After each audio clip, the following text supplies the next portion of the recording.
जब ट्रिग्नोमेट्री के बारे में बात कर रहे हैं, ट्राइगोनोमेट्री, जब भी हम ट्राइगोनोमेट्री के बारे में बात करते हैं, ट्रिग्नोमेट्री के बारे में बात करते हैं, हमें सबसे पहले समझना पड़ेगा कि ट्रिग्नोमेट्री है क्या। ट्रिग्नोमेट्री रिलेशन है, किस चीज़ का रिलेशन है? ट्रायंगल का, ट्रायंगल का रिलेशन, ट्रायंगल के बारे में बात करता है। जो ट्रिग्नोमेट्री वर्क कर रहा है वो ट्रायंगल के बारे में वर्क कर रहा है, ट्रायंगल्स की फिनोमेना पे प्रोसेस कर रहा है। कैसे प्रोसेस कर रहा है? ट्रिग्नोमेट्री दो चीज़ों पे काम कर रहा है, साइड और एंगल, साइड और एंगल। ट्रायंगल के साइड और एंगल के बीच में रिलेशन क्या हो सकता है उसके बारे में बात करता है ट्रिग्नोमेट्री। हमें पता है कि ट्रायंगल में 3 साइड्स होते हैं और 3 एंगल्स होते हैं। उन साइड्स और एंगल्स में आपस में क्या रिलेशन निकलता है, इसी के बारे में ट्रिग्नोमेट्री बात करता है। साथियों, अगर ट्रिग्नोमेट्री को देखें, अगर ये मैं इसको राइट एंगल ट्रायंगल की तरह अगर देखना होगा, ये राइट एंगल ट्रायंगल है, मतलब ये 90 डिग्री है, यानी अगर इस ट्रायंगल का नाम मैंने ABC दे दिया, तो ये परपेंडिकुलर हो गया, ये बेस हो गया और ये हाइपोटेनस हो गया। ठीक बात है। अगर मैं मानता हूँ कि परपेंडिकुलर के अपोजिट में एक एंगल होता है थीटा, परपेंडिकुलर के अपोजिट वाला जो एंगल होता है उसको हम थीटा मानते हैं, तो हमें पता चलता है कि अच्छा कि इस थीटा के साथ इन साइड्स का क्या रिलेशन है, वही हमें ट्रिग्नोमेट्री के बारे में बात करेंगे। अभी किन चीज़ों तरीके से बात करता है? आपको पता है कि परपेंडिकुलर, बेस और हाइपोटेनस, 3 चीज़ों पे यहाँ पे बात हो रही है। परपेंडिकुलर, बेस और हाइपोटेनस 3 चीज़ें हैं, और ये तीनों चीज़ आपस में कैसे इंटर रिलेटेड हैं, किस किस साइन का क्या रिलेशन होता है, उससे बात करते हैं। तो देखिए 3 चीज़ें हैं, साइन, कॉस, टैन, 3 मुख्य बातें हैं। साइन का जो उल्टा होता है यानी रिवर्स होता है उसको हम कहते हैं कोसेक।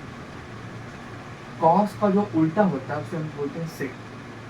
टेन का जो उल्टा होता है उसे हम बोलते हैं कॉट। साइन है, कॉस है, टैन है। साइन का रिवर्स उल्टा कोसेक, कॉस का सेक और टेन का कॉट। इतनी बातें सामने आ गई। अब एक ट्रिक है जो मेरे सर ने मुझे बताई थी कि आप इसको ऐसे याद कर सकते हैं, पंडित बद्री प्रसाद, सोना चांदी तौले, हरी हरी बोला। साइन कॉस टैन, पच बच पब। मतलब और कुछ और तरीके से लोग करते हैं कि पंडित बद्री प्रसाद, हरी हरी बोले, सोना चांदी तौले। तो यानी आप देख रहे हो कि जो साइन के साथ रिलेशन आ रहा है वो परपेंडिकुलर और हाइपोटेनस का आ रहा है। मतलब मैं साइन थीटा को लिख सकता हूँ, sign theta equal to P/H, यानी sine theta equal to perpendicular upon hypotenuse. इसको मैंने कैसे याद किया था? मैंने याद किया था साइन थीटा इक्वल टू पच, साइन थीटा इक्वल टू पच, पच। और पच का मतलब P परपेंडिकुलर और च हाइपोटेनस, साइन थीटा पच, साइन थीटा पच। कॉस थीटा अगर आप देखेंगे यहाँ पे तो कॉस थीटा मतलब base upon hypotenuse, base upon hypotenuse. और कॉस थीटा को मैंने कैसे याद किया था? बच, बच, पच और बच। टैन थीटा को मैंने याद किया था ऐसे कि टैन थीटा को आप देखिए यहाँ पे perpendicular upon base, perpendicular upon base, ये हो जाएगा पब, पब, पब। यानी साइन थीटा इक्वल टू पच, कॉस थीटा बच, टैन थीटा पब। पच बच पब, पच बच पब, पच बच पब। साइन थीटा पच, कॉस थीटा बच, टैन थीटा पब, पच बच पब।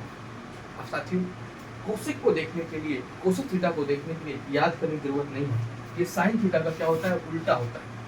अगर साइन थीटा पच है यानी हाइपोटेनस अपॉन परपेंडिकुलर हो जाएगा, उल्टा हो जाएगा, उल्टा हो जाएगा, नीचे वाला ऊपर, ऊपर वाला नीचे।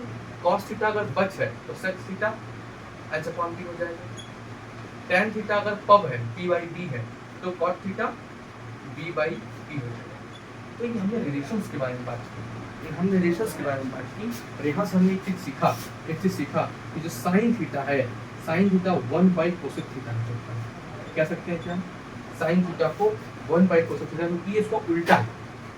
ऐसे ही हम cos थीटा को 1 बाई sec थीटा कह सकते हैं, और ठीक ऐसे ही हम tan थीटा को 1 बाई cot थीटा कह सकते हैं। 1, 2 और 3 हम ऐसे ही कर सकते हैं। हमने ये रिलेशन समझा कि साइन जो है, साइन क्या है और ये थीटा क्या है, एंगल है, और ये साइड और एंगल के रिलेशन से हमने इंट्रोडक्शन ऑफ ट्रिग्नोमेट्री में ये बात हमने समझी। इसके आगे हम उनकी डिफरेंट एंगल्स को उनका रिलेशन क्या आता है, साइन 0 क्या हो जाएगा, साइन 30 क्या होगा, साइन 45 क्या होगा, साइन 60 क्या होगा, इस डिफरेंट एंगल्स को उनकी वैल्यूज कितनी आती है, इससे बात करेंगे इसके नेक्स्ट पार्ट में।